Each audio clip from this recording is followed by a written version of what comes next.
ರಾಜ್ಯದಲ್ಲಿ ಇನ್ನೊಂದು ಕಡೆ ಸರಣಿ ಬಾಣಂತಿಯರ ಸಾವನ್ನ ಖಂಡಿಸಿ ಪ್ರೊಟೆಸ್ಟ್ ನಡೀತಾ ಇದೆ. ದೇವನಹಳ್ಳಿಯಲ್ಲಿ ಬಿಜೆಪಿ ಮಹಿಳಾ ಮೋರ್ಚಾದಿಂದ ಧರಣಿ ನಡೆಸ್ತಾ ಇದ್ದಾರೆ. ದೇವನಹಳ್ಳಿಯಲ್ಲಿ ಬಿಜೆಪಿ ಮಹಿಳಾ ಮೋರ್ಚಾದಿಂದ ಧರಣಿ ನಡೀತಾ ಇದೆ. ಬೆಂಗಳೂರು ಗ್ರಾಮಾಂತರ ಜಿಲ್ಲಾ ಭವನದ ಮುಂದೆ ಬೃಹತ್ ಪ್ರತಿಭಟನೆಯೇ ನಡೀತಾ ಇದೆ. ಇನ್ನು ಕೈ ಆಡಳಿತದಲ್ಲಿ ಮಹಿಳೆಯರ ರಕ್ಷಣೆಗೆ ಯಾವುದೇ ಗ್ಯಾರಂಟಿ ಇಲ್ಲ. ಆರೋಗ್ಯ ಸಚಿವ ದಿನೇಶ್ ಗುಂಡೂರಾವ್ ರಾಜೀನಾಮೆಗೆ ಕೂಡ ಅಲ್ಲಿ ಆಗ್ರಹಿಸಲಾಗ್ತಾ ಇದೆ. ಸಿಎಂ ಸಿದ್ದರಾಮಯ್ಯ ಸರ್ಕಾರ ತೊಲಗಬೇಕು ಅಂತ ಅಲ್ಲಿನ ಕಾರ್ಯಕರ್ತರು ಆಕ್ರೋಶವನ್ನ ಕೂಡ ವ್ಯಕ್ತಪಡಿಸ್ತಾ ಇದ್ದಾರೆ. ಇನ್ನು ಒಂದು ಕಡೆ ಎಲ್ಲಾ ಬೆಲೆ ರೇಟು ಗಗನಕ್ಕೇರಿದೆ.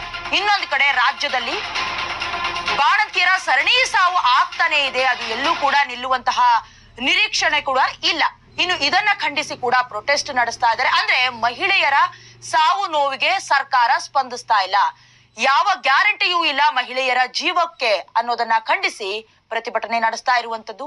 ಈ ಹಿಂದೆ ಅನೇಕ ಬಾಣಂತಿಯರು ಸರಣಿ ಸಾವು ಆಗ್ತಾ ಇದ್ರು ಕೂಡ ವೈದ್ಯರ ನಿರ್ಲಕ್ಷ್ಯ ಅಥವಾ ಅವ್ರಿಗೆ ಏಜ್ ಆಗಿಲ್ಲ ಈ ರೀತಿಯ ಹೇಳಿಕೆಯನ್ನ ಕೊಟ್ಟು ಎಲ್ಲೋ ಒಂದ್ ಕಡೆ ತಲೆಮರೆಸ್ಕೊಳ್ತಾ ಇತ್ತು ಸರ್ಕಾರ. ಈಗ ಇದಕ್ಕೆ ಕುರಿತಂತೆ ಪ್ರತಿಭಟನೆಯನ್ನ ನಡೆಸ್ತಾ ಇದ್ದಾರೆ.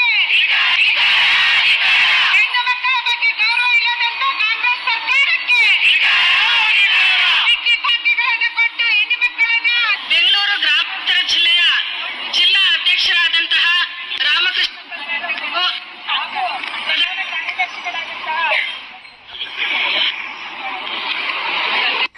ನಮ್ಮ ಮಹಿಳಾ ಮೋರ್ಚಾ ಅಧ್ಯಕ್ಷರಾದ ಮಂಜುಳಕ್ಕ ಅವರು ಹೋರಾಟ ಆರೋಗ್ಯ ನಿಜವಾಗ್ಲೂ ಒಬ್ಬ ಮುಖ್ಯಮಂತ್ರಿಯ ಮಗ ಮಾಡ್ತಾ ಇರೋದು. ಇದು ಬರೀ ನಮ್ಮ ದೊಡ್ಡಬಳ್ಳಾಪುರ ಡಿಸಿ ಆಫೀಸ್ ಅಲ್ಲ, ರಾಜ್ಯಾದ್ಯಂತ ನಮ್ಮ ಮಹಿಳಾ ಮೋರ್ಚಾದವರು ಮಾಡ್ತಾ ಇದ್ದಾರೆ ಈಗ ಆಲ್ರೆಡಿ.